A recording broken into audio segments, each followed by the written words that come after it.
Hello everybody, and welcome to the Watch This podcast.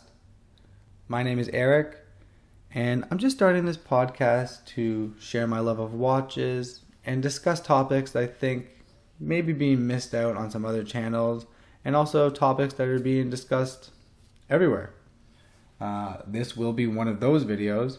This is a topic that will be discussed ad nauseum, I'm sure, and that is the 2021 Grand Prix de Horlogerie de Genève, GPHG for short. And basically, in this episode, what I'm going to discuss is the nomination process, and then I'm going to go over the categories of watches and kind of give my picks on what I think is most deserving. So let's start with the entry process. The way that the entry process works is that there is an academy of over 600 people that are in the watch industry. Influencers, people that work for brands, people that work for journalist companies, stuff like that. And the goal there is to come up with a entry base of a bunch of watches to be entered into each category. So each individual member from the academy will pick 1 to 12 watches to be entered into the categories. Now they have to select for a minimum of 8 of the categories. These watches are then submitted to the manufacturers, and it's ultimately up to the manufacturer if they want to enter the watch into the contest or just pass. Once that's completed, then the nomination process begins. So each of the members of the academy will then pick 6 watches from each category, and they'll rank them based on in the order that they like the most to the least. Based on this, they will come up with 6 watches that will be entered into the individual categories. Then they wait until November 4th, 2021. That's the date this year. I'm sure it changes every year. And they do an award show and they announce who wins. And again, who wins in each category is ultimately decided by the academy. So let's take a look at these categories. The categories are ladies, ladies complication, men's complication, iconic, tourbillon, calendar and astronomy, mechanical exception, chronograph, divers, jewelry, artistic crafts, petit agile, and challenge. So what we're going to do is we're going to go through each category. I'll kind of go over what each category means, and then I will take a look at each of the watches, and then I'll decide which one I like the best, because this is my channel. No, I'm just kidding. If you guys have any opinions on what you guys think should win, please let me know, because I'd be actually really interested to see if it lines up with me or if you think I'm just crazy, because I probably am. So let's start with the first category, which is ladies. Now this is just time-only watches. They can have a date complication or something simple, but these are just time-only watches for ladies. So the first one is from Armin Strom. This is the Lady Beat Manufacturer Edition White. This is just basically a time-only watch, obviously, with exposed bridges, exposed mainspring, and some of the gear train. I really like the dial. I like how it is off-centered, and I like how the cutout is circular, which allows you to see more of the exposed movement.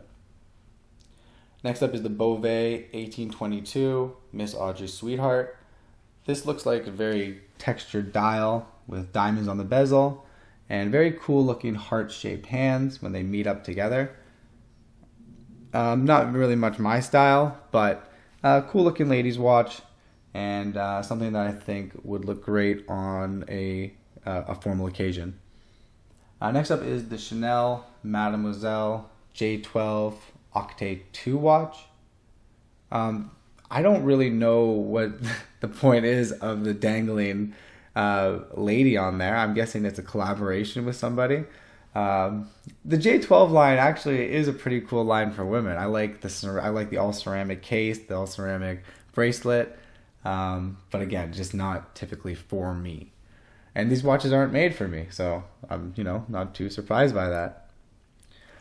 Next up is the Parmigiani Fleurier Tonda Celine Rose Gold White Mop in 33 millimeters.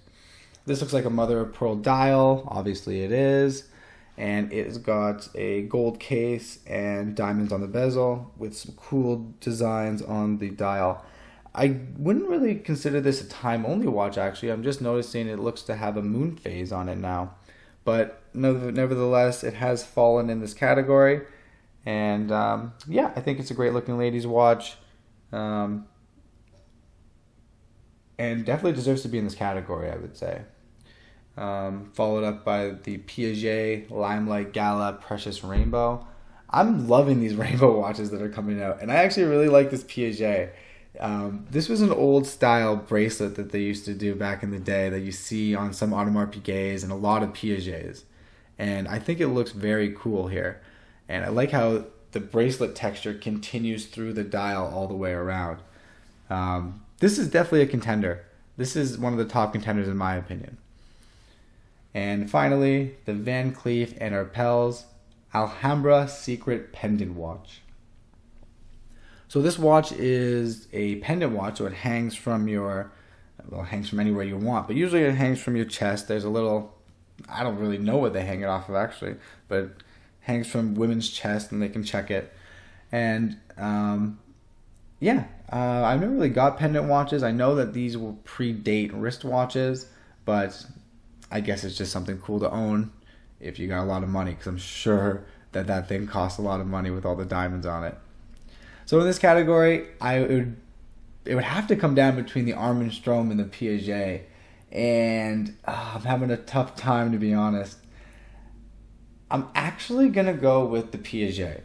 I think that is something that you don't see often. The Armstrong is very cool, but you see exposed bridges and offset dials on a lot of watches. That Piaget, you don't see that textured dial with the textured bracelet and that rainbow. I think that looks amazing. So I'm going with the Piaget Limelight Gala Precious Rainbow. Next up, we have the Ladies Complication. And so the first one is the Beauvais 1822 Recital 23. And so, sorry, this category is basically for ladies' watches that also feature a complication that aren't just time only. And so this Beauvais appears to feature a moon phase on it and a little bit of an exposed dial. I'm not too sure if it's a minute repeater. I'm not really seeing a hammer, but possibly a minute repeater too. Beauvais is known to do that. Next up is the Chopard LUC Flying T-Twins Ladies. This appears to have a tourbillon on it, which I think looks fantastic on that mother of pearl dial. Gold case with diamond inlays. Fantastic looking watch actually. I think it looks great. I don't necessarily consider tourbillon to be much of a complication, particularly because they are kind of useless now, but yeah, it's a cool looking watch. I'll give them that. Next up is the Louis Vuitton Tambor Spin Time Air Vivian. I'm not sure what the complication is on this watch. Jump hour maybe? I don't know that for sure, so don't quote me on that. But diamond inlay dial, diamond inlay case, leather red strap, very cool red accents. I could see this speaking to maybe Kevin O'Leary's wife. I don't know. That was a pretty bad joke, but yeah, it doesn't speak to me. This will definitely not win for me, but it may win overall, and I'll be surprised. Next up is the Montres KF 0901. Never really heard of this brand. Don't really know too much about it. It looks like a very heavy diamond inlaid watch with a tourbillon.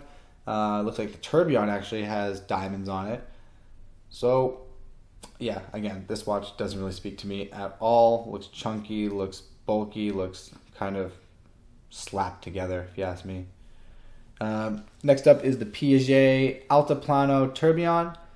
This is, I'm telling you guys right now, this is winning it for me in this section. The Alta Plano in any section was probably going to win. I think there may be one a little further down, but I'm not guaranteeing it's going to win that section. I got to double check it. Because I am doing this on the go. I have reviewed these, but I haven't really reviewed them in the sense that I know exactly what I'm picking.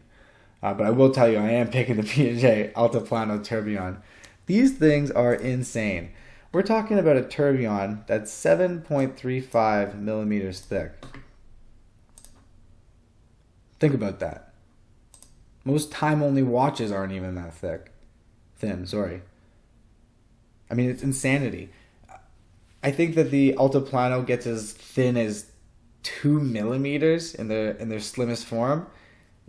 That's insanity. We're looking at high-level watchmaking. Even though it's a useless complication being thin, that's absolutely useless. I completely agree. I love it, especially for a woman. Slips right under the cuff, and now we're talking. And finally, who cares? Who cares because we already know what I think won. No, I know. No one cares what I think. So we got the Van Cleef & Arpels Lady Fairy Watch. This appears to be a diamond watch again. I really like the design of the fairy. I love the texture on the dial, and it appears to have a jump hour complication. I actually love this watch. It's one of the top ones in the section, but doesn't come anywhere close to the Piaget. I'm lusting over that Piaget. I love it. I even like the diamonds on the bezel and the lugs, and I also love the star dial. I love that star dial on any watch. So I need to move on because I love that watch. Next up, we have the men's time-only category. All right, now we're talking a little bit more my speed with these men's time-only watches. So first up is the Grand Seiko High Beat 36,000 80 hours caliber 9S A5, otherwise known as the Grand Seiko Birch. The textured dial is meant to look like birch trees, which actually speaks to me a lot. I'm from Southern Ontario, and we have a lot of birch trees here. I remember growing up, me and my brothers would run around our cottage and look for birch bark on the ground and throw it in the fire because it is very combustible. It goes up whether it's wet or dry in any condition. Do not peel it off trees, people. I'm going to be an environmentalist right now. A lot of people go camping and they tear it off of the trees to start their fires. Please don't do that. Please don't do that. But this dial is amazing. It reminds me of the winter dial that they have, the texturization of it, but I just love it just for what it stands for. Next up is the H. Moser & Chi Swiss Alp watch final upgrade. I've never really been a huge fan of this watch aesthetically. I understand what they're going for. They're kind of mocking the Apple Watch, so to say. You know, it's a smart watch and they're making a mechanical watch with the same design. So I get that, but to me, it just doesn't really do anything for me. It's too plain, and you know, just buy an Apple Watch in that case instead of spending. I think they got to be over $8,000 if it's H. Moser & Chi, right? Am I saying Chi right? Is it H. Moser & Chi, or is it something? Is it like H. Moser & Co. and I'm just ignorant, but whatever. Next up is the Hermes H08, and this is another one. I don't really get this watch. I know Hodinkee did a collaboration with them. I believe it's meant to be a high-end field watch. Coming from somebody that loves field watches, I simply just do not get it. And I find it to be a clunky, bulky design that I don't really know how it made it in this category. I can think of tons of watches that should be in this category over the H. Moser & Chi and the Hermes. But that's just my opinion. And you know what they say about opinions. They're like assholes. Fuck yours. Next up is the Louis Erard La Semaine Louis Erard times Alan Silverstein. So I said that twice. This is probably one of the coolest watches of 2021 in my opinion. I love the case design. I love the hand design. I love the date window, how it's a face based on the day of the week.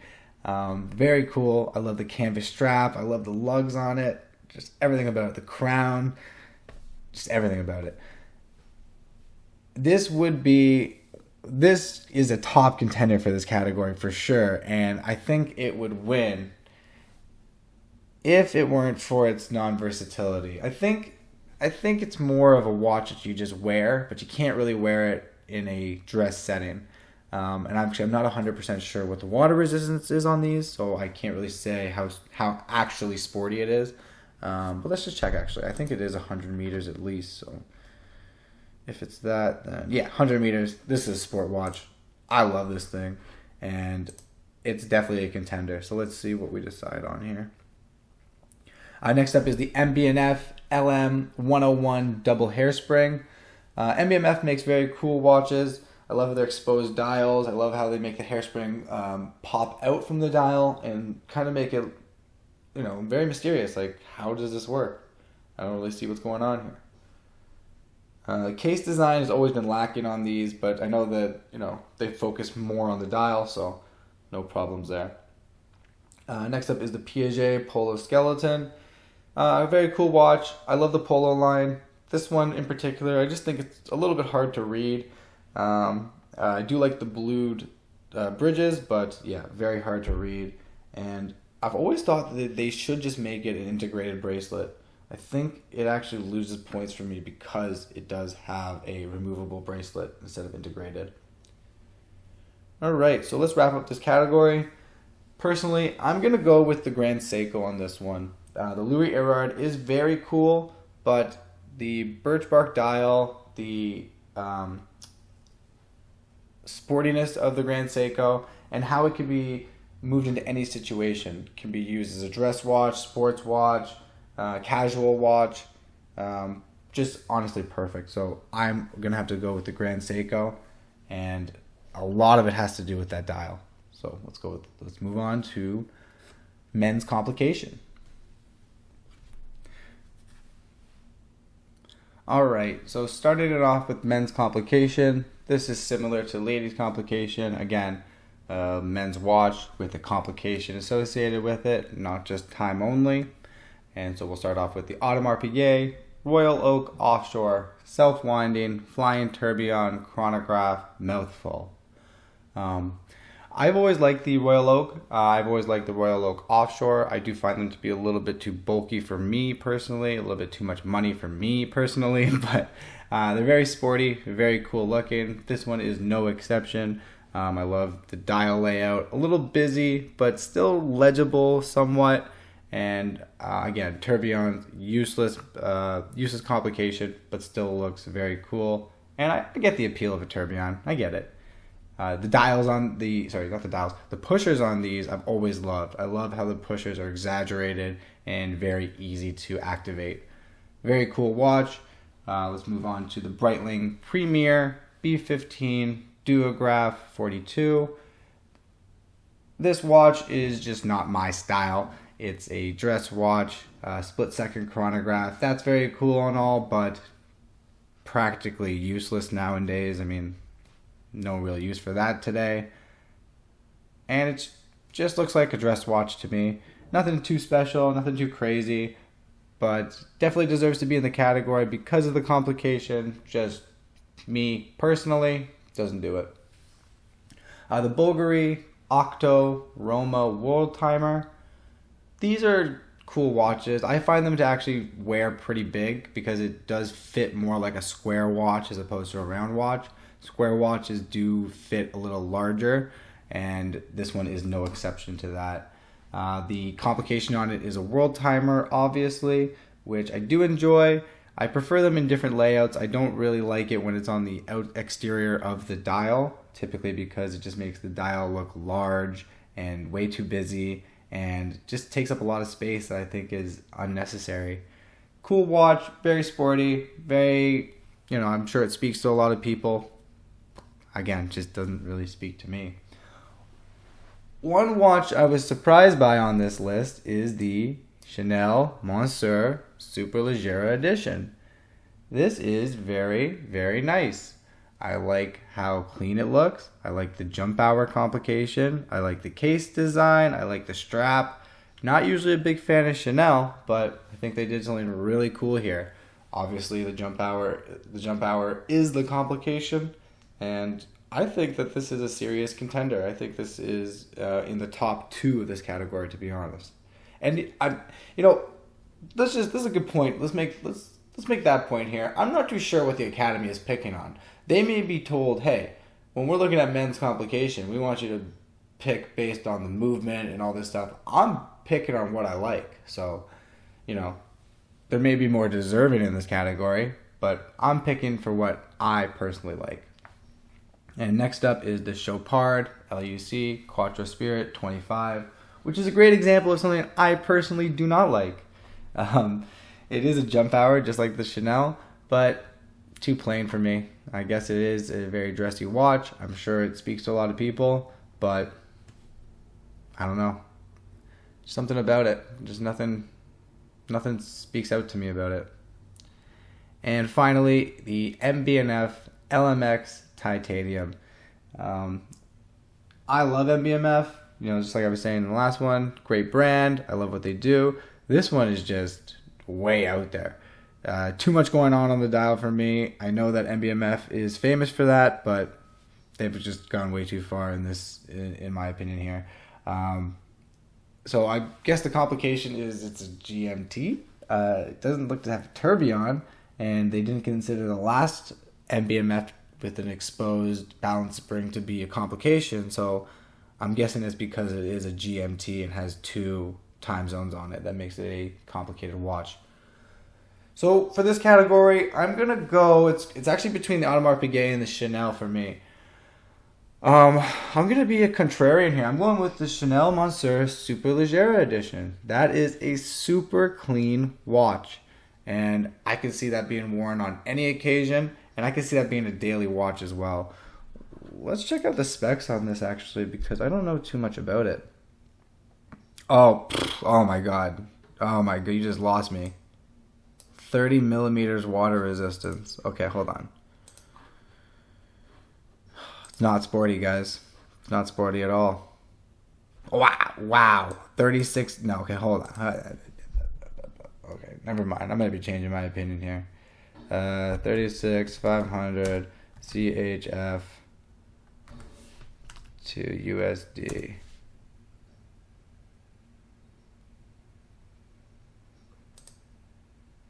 You're kidding me, right? This is not a $40,000 watch, right? Okay, hold on. Guys, I don't even know what's going on here. I can't believe this. Okay. No, hold on. Yeah, okay, that makes sense. That makes sense, the pricing on this. Okay. Pricing not a factor.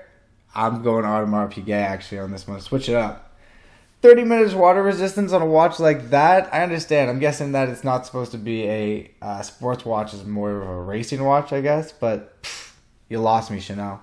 You lost me at 30 meters water resistance. I'm gone. So I'm giving that category to the Audemars Piguet, Royal Oak, Offshore, Self-Winding, Flying, Tourbillon, Chronograph, Mouthful. And next up, we move on to the iconic watch category. These watches are from an emblematic collection that has been exercising a lasting influence on watchmaking history and the watch market for more than 20 years.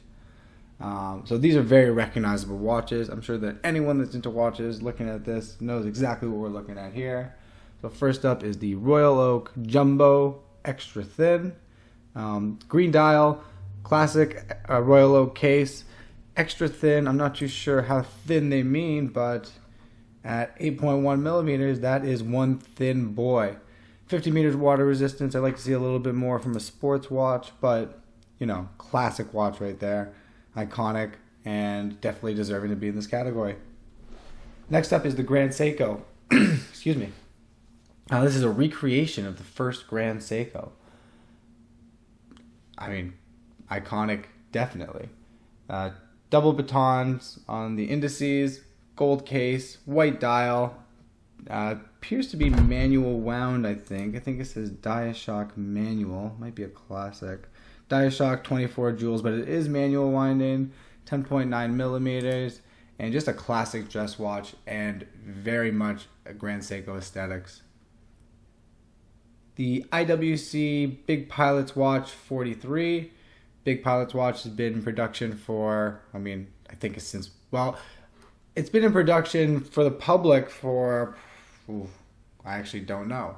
But it is based off of the watch from World War II, the iconic pilot's watch that was created for the German army and was actually strapped onto their legs, if I recall correctly. Blue dial on this one. 43 millimeters, classic onion crown, classic case design, and definitely a classic, iconic watch. Tudor Black Bay 58925. See, this one's a little interesting. Let me reread that. Iconic. Watches from an emblematic collection that has been exercising a lasting influence on watchmaking history and the watch market for more than 20 years. So how does the Black Bay fall in there? Hasn't really been lasting. It's a fairly new line for the brand. Maybe I'm missing something. What am I missing there? Fill me in on that. But to me, it doesn't really deserve to be in this category. Are they saying that it's a branch off from the Submariner? I don't know. This is the 925, the silver case. Very cool case design. I love the dial. I love the bezel. I love the strap. I do hear that these tarnish a little bit, but what do you expect with silver? Kind of an odd choice for a dive watch, but nevertheless, great looking watch. I just don't know how it fits into the iconic section here. I'm a little confused by that. Vacheron Constantine Historiques, American 1921. This is a driver's watch, so it's meant to be able to be easy to read when on your wrist driving. And I don't really know if this is a watch that they've been making for the last 20 years. I thought this was a newer piece that was based off of a vintage watch. But I'm not going to argue on that one. I don't know specifically on that. Breguet numerals, Breguet hands, square tonneau case, or pillow case, I guess that would be actually. So yeah, it's a pillow case, not a tonneau case. A great strap. There's a lot of different styles of this. This one is amazing. I love this watch actually. I actually had the opportunity to see this watch in person a few months ago, and it is much better in person. And finally, we move on to the Zenith Chronomaster Revival A386 manufacturer. Excuse me, guys. Sorry. Let me get a sip of water here. Now, the El Primero and the Chronomaster has been a staple of the Zenith line, so this definitely deserves to be in the iconic watch category. Love the three different colored chronograph subdials, all different blues. Red secondhand for the chronograph, classic case, classic dial design, and this for me is the winner in this category by far. Just such a classic design, but not just classic, timeless and sporty. Something that I think everyone can get behind, and you can wear it in pretty much any situation. So definitely going to go with the Zenith Chronomaster Revival on this one. For me, it's a no contest, but again, that's just my opinion. And moving on, we're going to move down to the tourbillon category. Yay, my favorite category, the most useful complication in the world. Can you sense the sarcasm? Can you feel the sarcasm? So first up, we have the Rda Purity Tourbillon. I've never heard of this brand. I gotta say, I do like the case. I believe it is a sapphire case, very cool looking. One thing I don't really like too much about this watch is all the open space on the dial. I find that when you have that, what you really see is a lot of your wrist hair, not a lot of the watch. And another problem I find with this watch is the legibility. The hands are very hard to distinguish from the dial, or lack thereof of a dial. Moving on to the Audemars Piguet Code 1159 self-winding flying tourbillon. I think the Code 1159 as a lineup gets a bad rap as a whole. I think they actually are very cool looking watches, and I think that they are a great way to get into Audemars Piguet without having to get a Royal Oak. But it's true, the Royal Oak does carry the brand. This one in particular, not too much of a fan of. Very skeletonized, not a huge fan of skeletonized. Legibility, a little bit difficult. But nevertheless, decent looking watch, and something cool from Audemars Piguet that ventures away from the norm of the Royal Oak hysteria that we have. Moving on to the De Bethune, I guess that's right, De Bethune. Probably saying that wrong, but I'll go with DB. DB kind of 2 tourbillon. And this looks like a reverso style watch where you can have it one way where you can see the open tourbillon style and Breguet hands, or you can flip it, or sorry, not Breguet hands, more of a modern sword hands, I guess it looks like. Or you can flip it over and have a classic style dial with Breguet hands and Breguet numerals.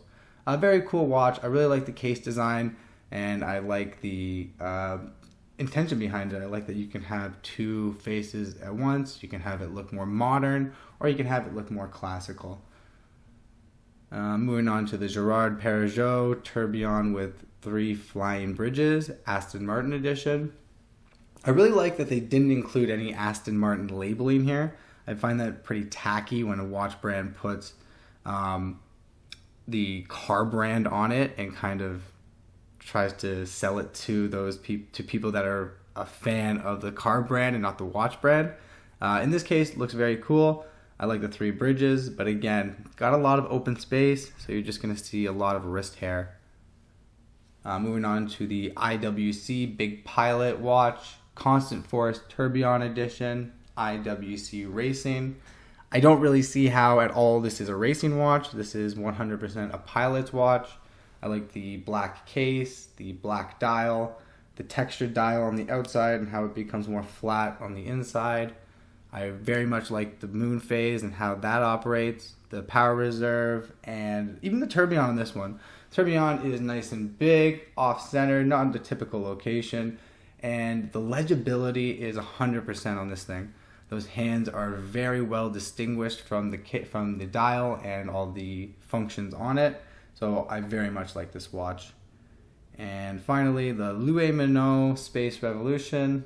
This looks to have Jacob & Co. feels, where it's more of a fishbowl on your wrist, as producer Michael would say. It's got some space accents, looks like some Star Wars accents on it as well.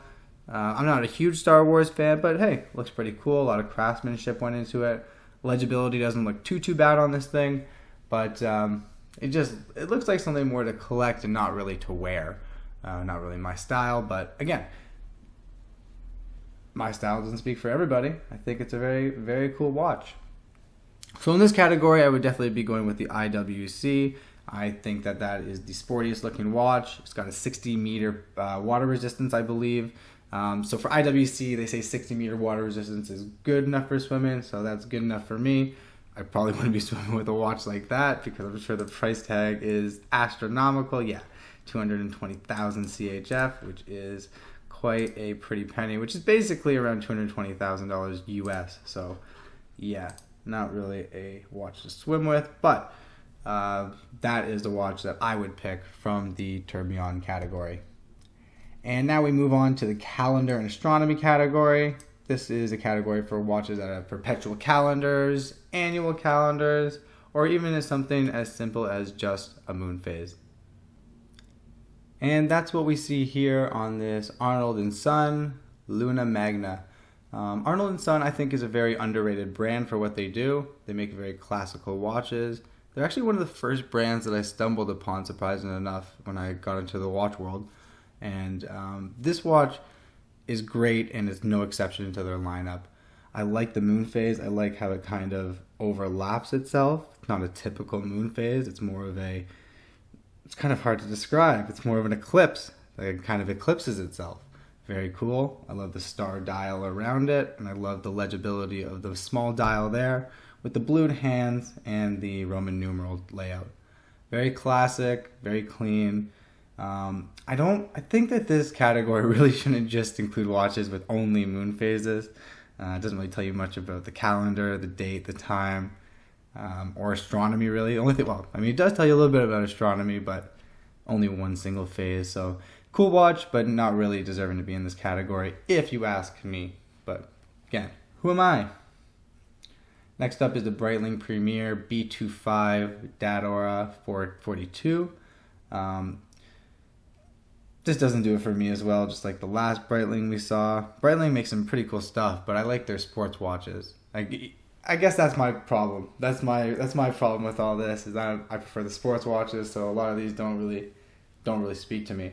But so this looks to be a annual calendar. I'm not really seeing a year or a leap year. Yeah, it's an annual calendar, so it's not a perpetual calendar. It tells you the day, date, and month, as well as the moon phase, and it's also got a chronograph. Very classic design, a lot of functionality to it, but a little bit too busy for me, and legibility is lacking. I think maybe if the main hands, the hours and minute hands were blued, that may make it a little bit easier. But yeah, just not the most legible watch, a lot going on there. And for these calendar and astronomy watches, I like to see the data presented in a unique way, which it's not here. This is the typical way of seeing it. So we move on to the Bulgari Octo Finissimo. This looks to be an annual calendar as well. No, actually, this looks to be a perpetual calendar. I'm seeing the leap year there. Yep, looks to be a perpetual calendar. I like the layout of this dial. It's a little different than your typical layouts, but most of the information is presented in the same way. As I said before, on these Octo watches, they do fit very big. And but one of the things I do like about these watches is the octagonal dial on the inside. How it's very square on the outside, round on the bezel, and then octagonal on the dial. Very cool design, and I like how it's gray all the way through. But again, these watches wear very big, and if I remember correctly, water resistance is lacking, 30-meter water resistance again. But full titanium, that's awesome. So very cool watch, definitely. Christian van der Kloh, CVDK, Planetarium ACSNG. I said that completely wrong. This is interesting. I've never even looked at this watch. Let's see here. So it looks to be oh wow. So are you telling me that it shows the planetary rotation for the first 2, 3, 4, 5, 6 planets? That's insane. If that's right, then that's really cool. Hold on, I gotta read this. The smallest mechanical heliocentric planetarium in the world. It shows you it shows you Mercury, Venus, Earth, the rotation around the sun, Mars, Jupiter, and Saturn. Wow. Okay, this is very cool. Even though it's not the typical case design that I like or style that I like, the dial layout and the planetarium's function there, that's really cool. I like that watch a lot. All right, well, let's move on from that stunner and move on to the Iwc Big Pilot Watch Perpetual Calendar Top Gun Edition Mojave Desert. I like the motif of this watch. One of the things I always liked about the IWCs is the way that they do the year. They actually do it on a rotating wheel, which is kind of risky, but you know, it pays off. And I believe they also provide you with additional wheels so that in the future, if the watch makes it that far, you can replace the wheels so that it can continue on. Very cool layout. I just like how the crown is a different color. The crown appears to be stainless steel, and the rest appears to have this Mojave desert feel to it. Legibility is a little bit lacking, but I do like the way that the information is presented in a clear and concise way, and doesn't seem too busy of a dial as well. So very cool watch there, and probably the sportiest of the group here. So that does really speak to me. Constantine Shaken Minotaur. This one is a, I don't know. I'm seeing the time and I see F and R. So what does this watch present us with? Hours, minutes, and day. Okay. Well, I don't see the day on here. The master decided to use Minotaur's two nostrils, flared in anger, as apertures in his large day. Oh, FR, Friday. Okay, alright. Alright, I get it. I don't like it. And I don't think it's a calendar watch. Just telling you the date. Or the day. Nope. Not a big fan of this watch. But, yeah, I'm not really a big fan of Constantine Shaken, to be honest. So, yeah. I know I might catch a little flack for that one, so whatever. So in this category, I'm going with the, I didn't know it coming in, but the Christian Van der Klaw. The Christian Van der Klaw. The Christian Van der Klaw. That's what I'm going to be going with. Just because of that planetarium. I mean, that is an insane complication. If anyone knows of any watches that have a planetarium on the dial, please let me know, because I've never seen that before personally. Very cool. Very, very, very cool. And let's move on to the mechanical exception category. Let's see how mechanically acceptable these are.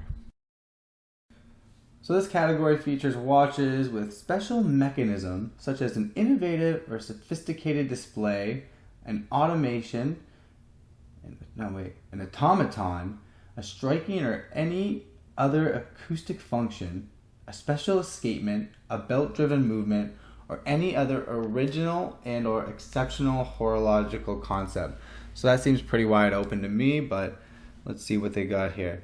So Bernard Lederer Central Impulse Chronometer. Now, I don't know too much about this watch, but I have no clue. It looks like it's got 2 seconds hands. I'm guessing maybe one's a deadbeat, one is a, it looks like, so one is a regular seconds hand and another one is a 10 seconds remontoire. I'm not too sure what that means. Sure, the movement structure features a single crown which leads to a pair of separate gear trains. Each has its own barrel and its own remontoire. I don't know what that means. Wound every 10 seconds. The latter provide a constant force, a perfectly even torque to central impulse chronometer escapement. Sounds very exceptional, sounds very complicated and awesome. I don't know too much about it, to be honest. Moving on to Christophe Claret, Napoleon. Now, they said automaton. I don't see anything that might move here. I see this got a little bit of a tourbillon with a kind of modified Maltese cross, I guess I would say. And it's a minute repeater. There we go, musical watch. So that's what it is. Oh, how did I miss the slide on the side there? So this is a minute repeater and probably also makes some sort of Napoleon music sound, something like that. The Polo is a Westminster Flying Tourbillon minute repeater provided with a Jacquemont automata featuring Napoleon with his soldiers. So there you go.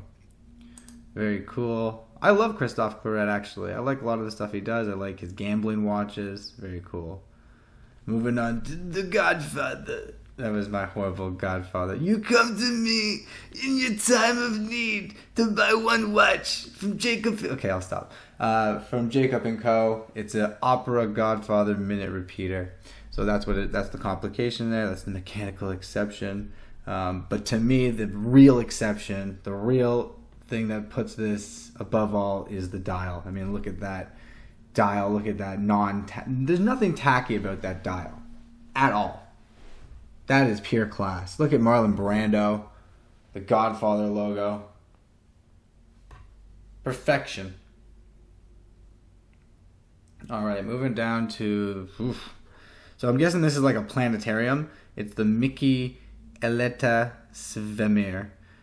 Looks like a planetarium that also maybe tells the time on the base. Looks like not a watch, obviously. Looks like a table clock of some sort. Very complicated, very insane. I'm not even going to get into that. Cool. Moving on to the Piaget Alta Plano Ultimate Automatic. Very cool. I'm very interested in this. My guess is the exception is the thinness of it, and that is correct. It's a self-winding mechanical movement with 48 power reserve, but comes in at 4.3 millimeters thick. And like I discussed a little bit earlier, again, this is a useless complication. Being extremely thin is nice, but not necessarily needed. But that is very cool. Love that watch. I love everything that Piaget is doing with the Alta Plano line. I gush over them every time I see them. And finally, the Ulysse Nardin UFO. This is a funky looking table clock. Yeah, it's a table clock.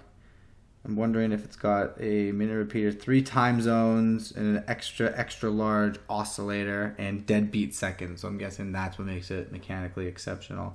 Very nice looking piece here. Looks like there is a video associated with it. Let's see if it's worth watching.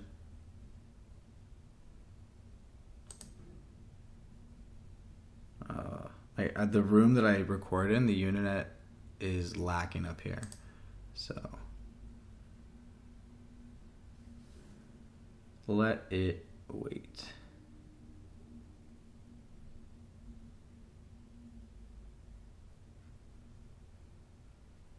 Alright, never mind, whatever.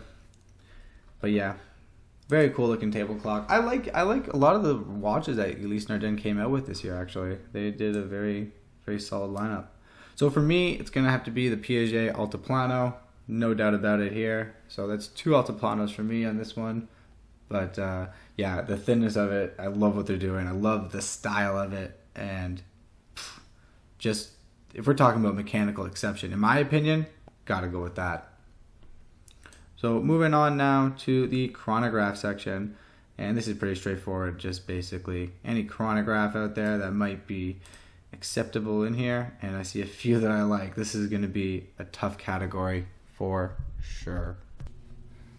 So let's kick it off with the Angelus U30 Black Tourbillon flyback and split second chronograph.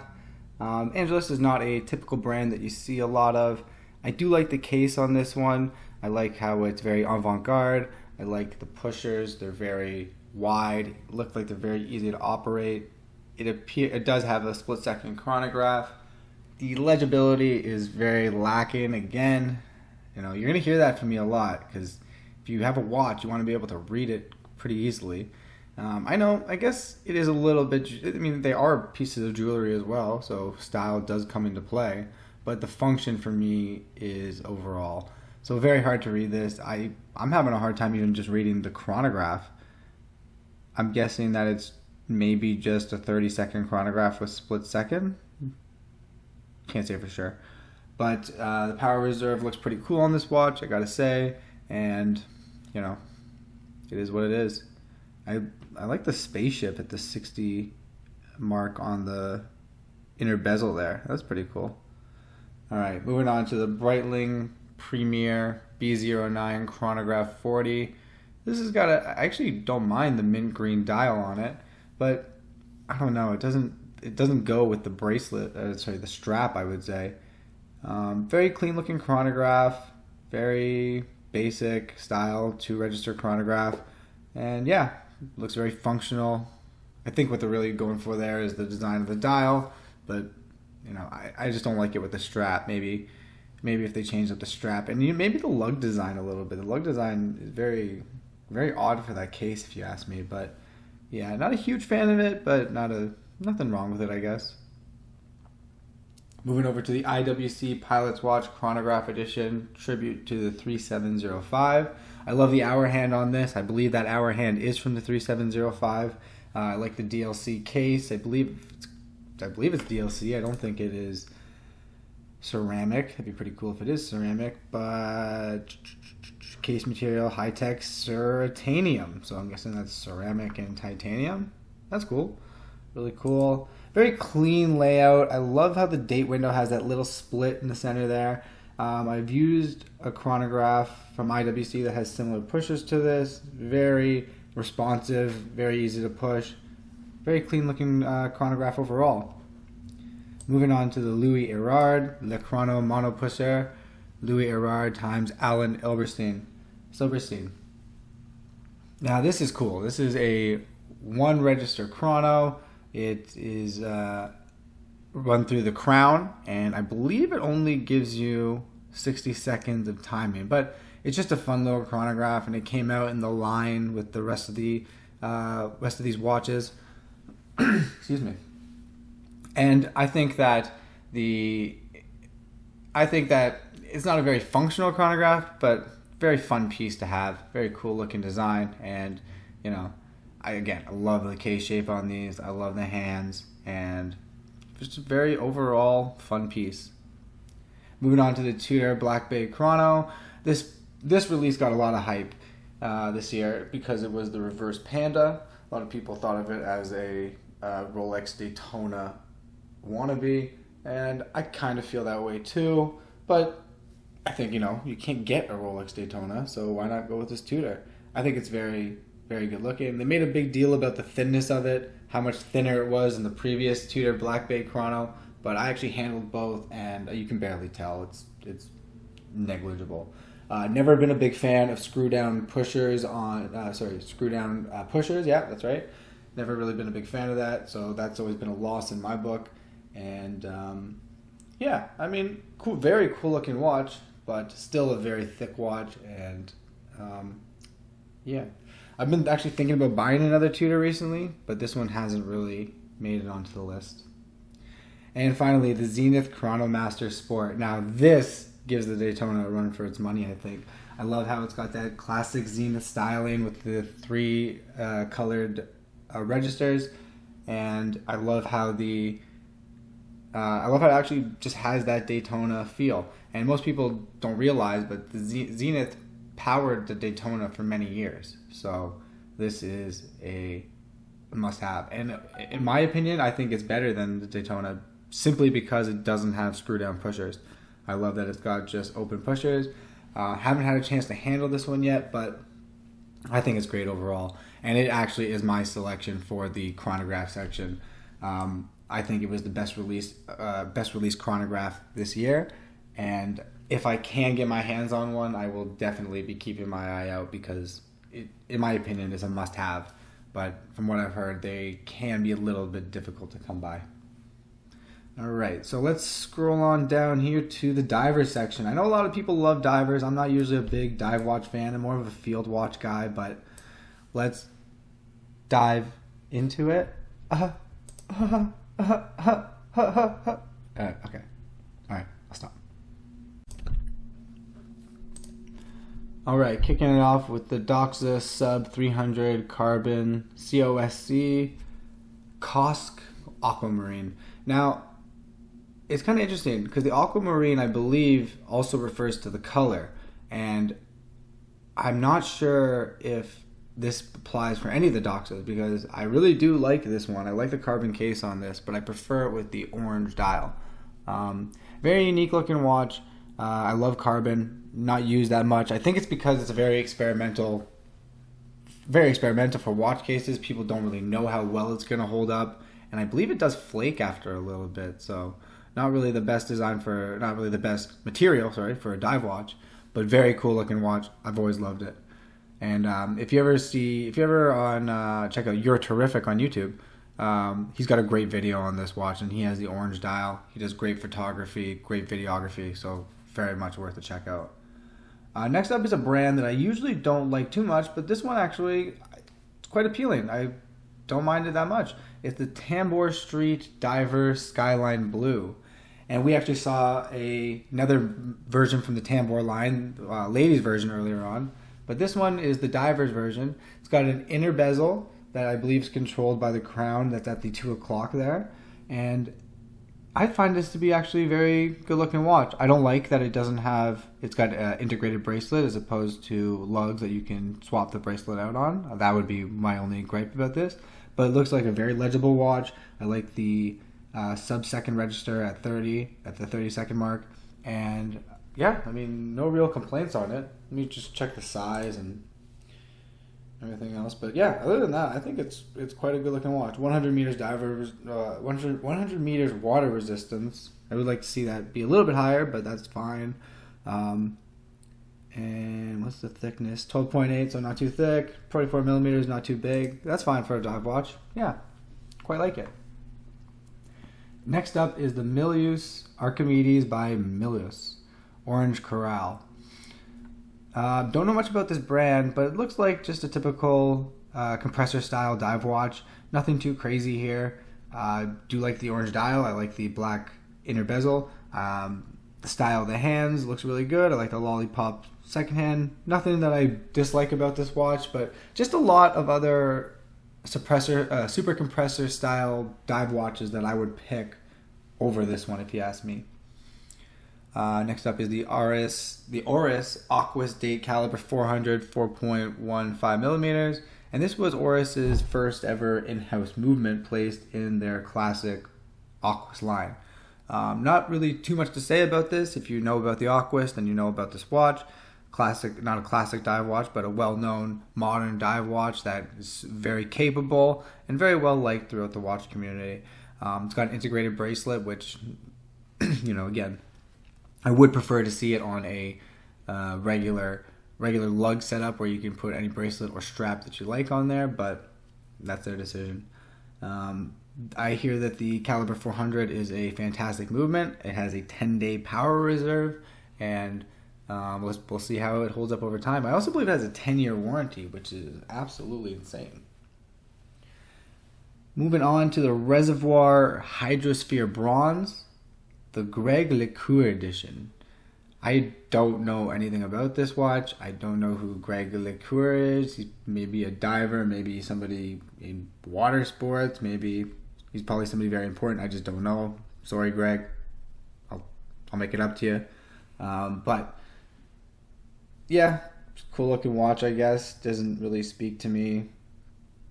One thing about dive watches is you want extreme legibility, and on this watch and the next watch we're going to look at, they both lack it. So when we're looking at this next Ulysse Nardin diver times skeleton, yeah, I mean, cool looking watch. It's a fun watch to call a diver watch, but a serious diver would never consider this as a tool. I actually do like what Ulysse Nardin's been doing. This looks more like a beach watch to me, like something you wear on Miami Beach or maybe Malibu Beach or something like that. Somewhere where you got to be a little bit more pretentious but a little bit sporty at the same time. So in this category, I'm going to have to go with the Doxa. I love the carbon case on it. I love the dial. The orange edition, I don't mind it on this one, but mostly prefer it on the orange. And that's my preference for the divers. So let's move on down to the jewelry. Now for the jewelry, I'm not really going to comment on. None of these really do it for me. I can't really even, because they're not for me. These aren't made for me. These are not made for, a middle-class guy who enjoys watches for their mechanical exceptionism, not just diamonds and gold, and I'm not really that's not what I'm into. So these aren't for me, so I don't really have any place to comment on them. I will say that I do like the Bulgari Serpentini line, not particularly this one, but I do typically like it, especially they're like flat gold ones where it kind of wraps around the lady's wrist a little bit. But yeah, so I'm not going to pick a winner here. I'm just going to show them to you, just to let you guys know that these exist. And then we'll move down to artistic crafts, which again aren't really my thing, but I actually do like a few here, so I do want to kind of get into this. So this category is for watches demonstrating exceptional mastery of one or several artistic techniques such as enameling, lacquering, engraving, gouache, which is engine turning, or skeleton working, etc. Now, I don't know too much about those artistic crafts at all. Those are very high-end watchmaking skills that I don't really get into because those price tags are usually, they make my head, my eyes go out of my skull. So I'll move on to, these are basically just all by looks too. So it's much more subjective, so something that I can comment on personally. Again, I'm not telling you what to like, I'm just saying what I like here. We'll start off with the Anderson Geneve Jumping Hours 40th Anniversary in Platinum. I like the layout of the dial. I like the texturing. I like how it kind of, you can look at it going one way, you can look at it going another. Every time I look at it, actually, I see a different pattern. I like how it's got the jump hour complication. Doesn't really show you... Oh, okay, sorry. I was going to say it doesn't show minutes, but it's got minutes. It doesn't show seconds. I'm dumb. Really like the case design on it. Very clean, cool looking watch. Moving on to the Bulgari Divas Dream Peacock Collection.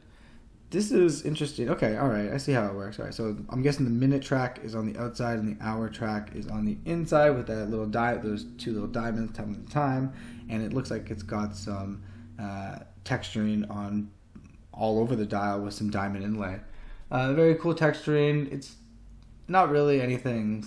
I mean, it's special for sure, but not anything spectacular or for the sight. For my eyes, it doesn't really jump out to me as opposed to some of the other ones here.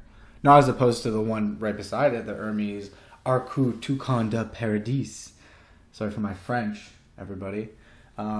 Obviously, this one's a toucan, and I really like this. I mean, the coloring, the design of it, it all comes together very nicely, and it's still all very legible, very easy to read. The silver hands really distinguished from the backing on it, and I actually like the case. I don't mind the gold inlay, and I've always loved those Hermes lugs that they have on the watch there. Moving on to Louis Vuitton Tambour Carpe Diem, and wow, the Louis Vuitton Tambour collection is killing it. I think that's the one I've seen the most so far in here. Actually, right beside it, we got Mbnf. So I've seen Mbnf on 3 and Louis Vuitton Tambour on 3. So maybe there's another watch that's made it for a couple other ones as well, but I don't think any of them have gone 3. So Louis Vuitton Tambour Carpe Diem. It's got a cool looking skull design. I'm not really into the skull design. I'm not really into the steampunk aesthetic, but yeah. And again, no option to switch out the bracelet or the strap. So for me, this is a loss. I'm guessing, I'm trying to figure out what the second, what this, what's it called? Hourglass is here. I'm guessing it's some sort of, I'm not going to read it, but I'm hoping that it actually is functional and does something. That'd be pretty cool. And next up is the Mbnf Lmx Titanium Around the World in 80 Days. So I'm trying to see what the pattern is here. It's kind of hard to see. It looks like a train on a track. Maybe it's obviously commemorating something by Eddie Jacquot. Eddie Jacquot is recognized through the rarefied circles of independent watchmaking as the man who transformative tech can turn a watch into a rich storytelling tapestry. So he's the guy that did it. So interesting looking watch. Mbnf, again, I love what they do. I love how they show the balance wheel on the dial there. So looking cool. And the Vuitton Duluth Bridge. Very cool. Vuitton puts out some very high-end stuff. This is pretty much their wheelhouse. A little hard to read. The hands are basically the same color as the inlay on the dial, and since it changes up all over the dial, it makes it very difficult to read. I do like the case, and I do like the workmanship on the dial, but functionality has gone out the window. For me, it's going to have to be the Hermes in this one. I really like the color. I like the dial. I like just the overall design, even though it's just a toucan. It reminds me of growing up watching Fruit Loop commercials. And so yeah, I'd have to definitely go with the Hermes for sure. But these are all beautiful watches. Again, definitely not my cup of tea, but definitely a lot of artistry and craft that went in there. And moving on to the Petit Azul collection category. I'm probably saying that wrong, but oh well. I'm going to keep saying that, and I'm going to keep saying it wrong, and that's just the way it's going to be. And I think we got 2 more to go. So that's the way it's going to be for the next 2. This category is for watches that retail between 3,500 and 10,000 CHF, and smartwatches are admissible in this category. I don't see any smartwatches in here, so that's a non-issue this year. So first off, we have the Breitling Talk Time 2 limited edition. And this is what I like to see from Breitling. Classic Breitling case, classic Talk Time dial. I like the square-ish registers, and I like the pops of orange everywhere. Just a beautiful watch. I think the strap would probably look better in a black leather, but the brown leather doesn't look too bad there actually. It looks okay. The Garrick S4. I don't know anything about Garrick. The only complaint I have about this is that it's kind of hard to distinguish the hour hand from the minute hand. I do like the case styling. I like the checkered pattern in the center of the dial. I like the Roman numerals, and I like the sub-second dial. So overall, even though I don't know too much about this brand, pretty nice watch. Next up is the Louis Erard Le Régulateur, and it's a collaboration with Vinet Halter. This is a very nice looking watch. Most of the time I find with regulator watches, the readability is a big issue, but here it actually looks quite easy to read.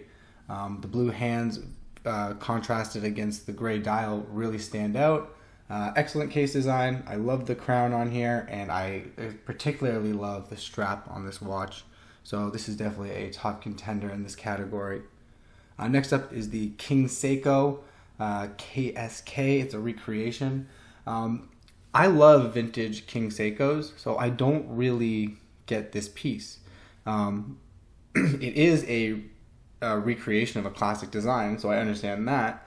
But King Seikos are readily available on the secondhand market for very affordable prices. I don't really understand what collector would opt for this piece over one of the originals, since they're so easy to get. But it is a modest recreation, and it is true to form, so I do actually like it quite a lot. Next up is the Trilobe, again, don't know. Nuit Fantastique Grained Black.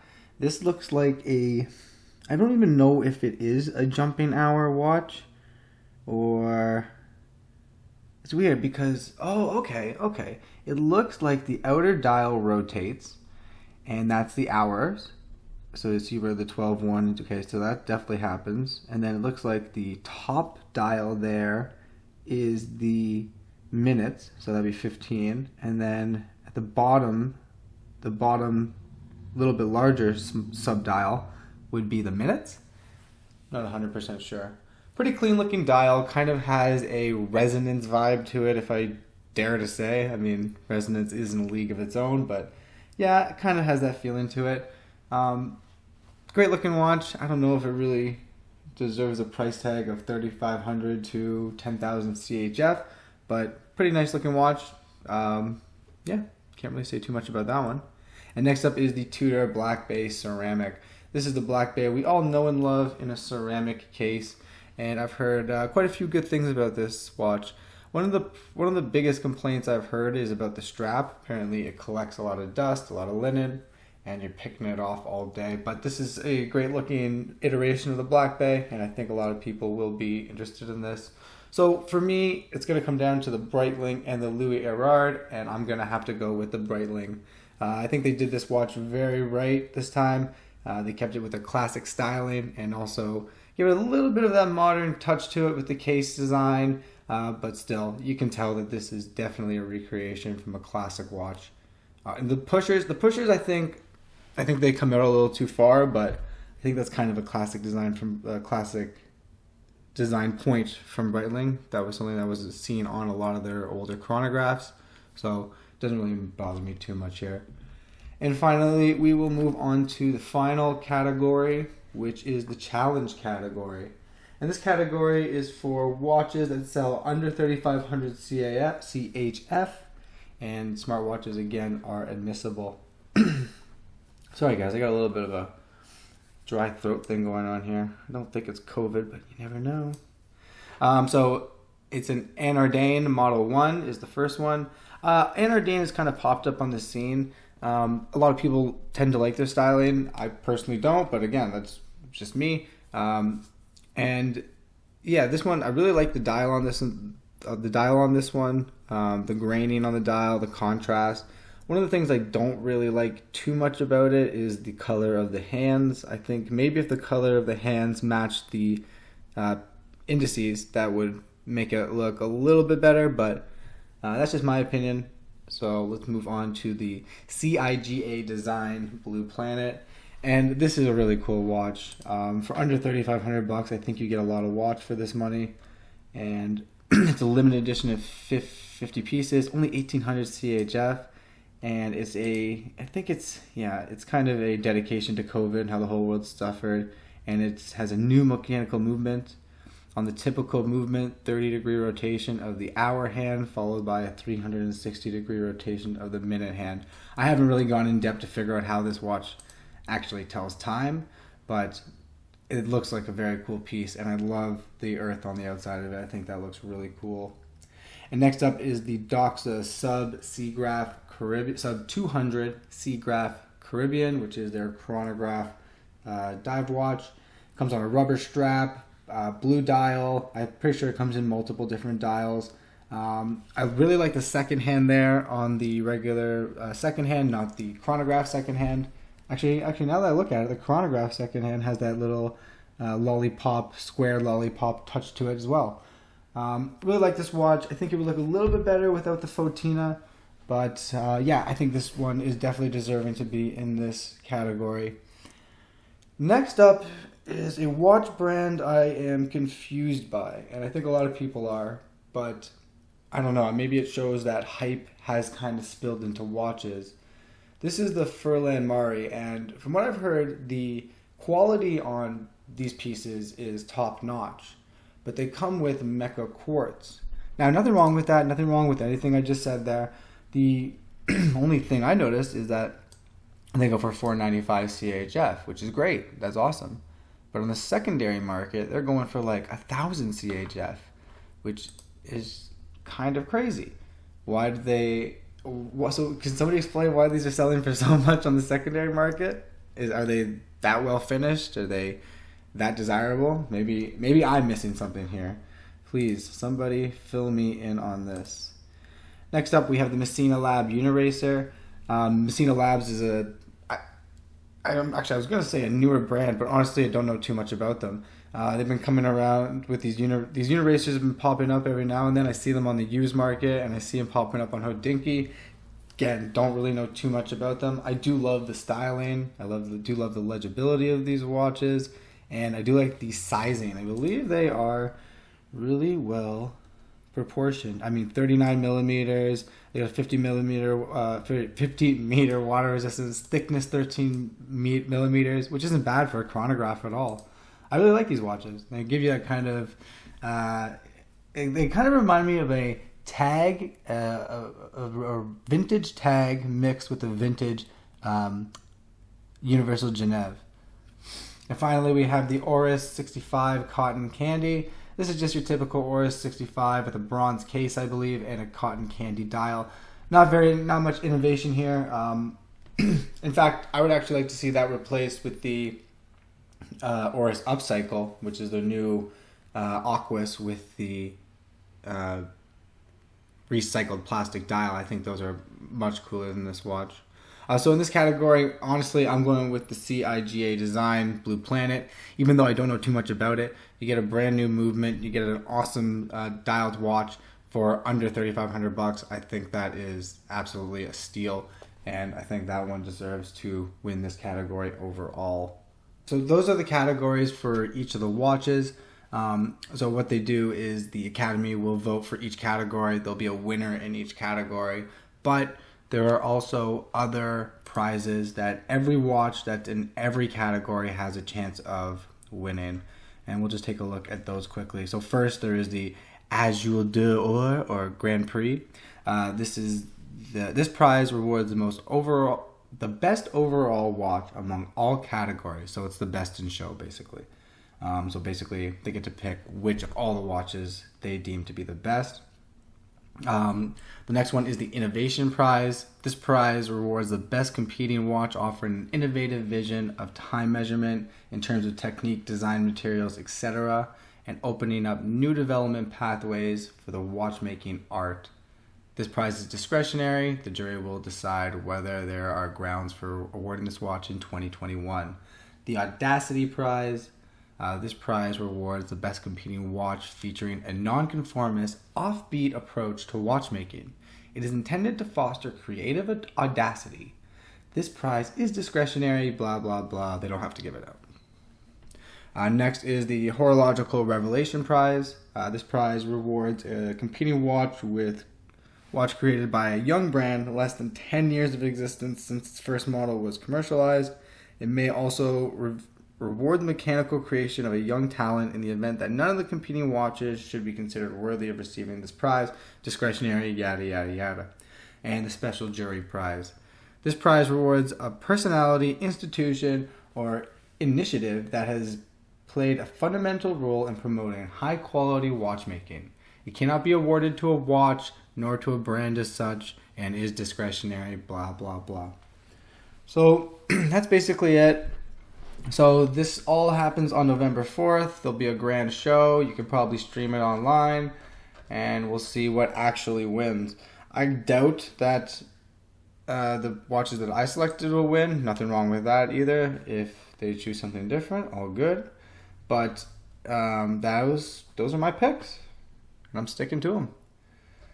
So thank you guys for watching. If you like this episode, my first episode, please like and subscribe. I'd really appreciate it. If you have anything to say, you want to tell me that I'm doing a crappy job, you want to tell me how to do it better, you want to tell me that I'm doing an okay job, I know you're not going to tell me I'm doing a good or great job because, oh, come on. This was horrible. Let's be honest. But if you want to just tell me how I'm doing overall, please leave a comment below. Or if you want to share some of your ideas, what you think should have won, what you think is going to win, I would love to hear it. Thank you.